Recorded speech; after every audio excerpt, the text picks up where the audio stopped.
So Jesus' disciples, their response, their duty is just to be ready and to stay awake, to be vigilant, to keep alert. All right, and then good old Peter, once Jesus gives this parable, or really it's kind of two parables of the master and the thief, Peter says, Lord, are you telling this parable for us or for everyone? So Peter wants to know, wait, does this apply to us or is it just for everyone? Who's this parable addressed to? And it's fascinating here that Jesus responds, of course, with a question. If you ask Jesus a question, you can basically bank on the fact that he's going to respond with a question.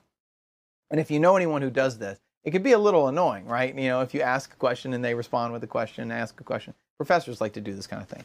Anyway, it's a good teaching method, though, because it helps the person. It leads them to the truth you want them to be led to, but in an active way. So when Peter asks the question, Jesus says, well, who then is the faithful and wise steward, whom his master will set over his household to give them their portion of food at the proper time?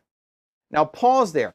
He's going to go into a parable here about servants who are ready for their master and do what they're supposed to, and servants who aren't. But I can't help but notice here that he's responding to Peter with the story of a steward who is set over the master's household and put in charge of all of his possessions.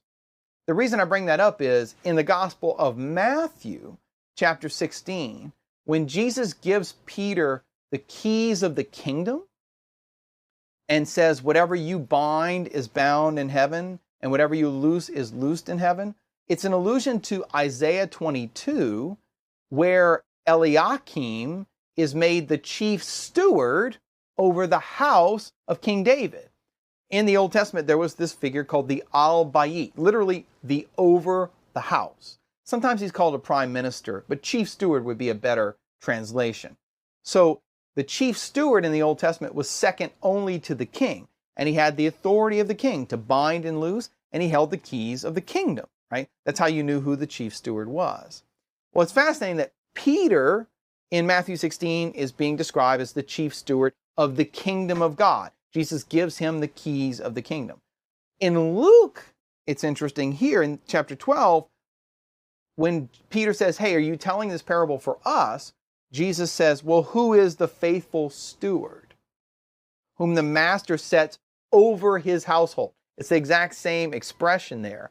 The over the house in the Old Testament with regard to the kingdom was the chief steward of King David. Now, Jesus is talking about a parable of a chief steward of the master's household, which is basically the role that Peter's going to take as chief of the 12 apostles.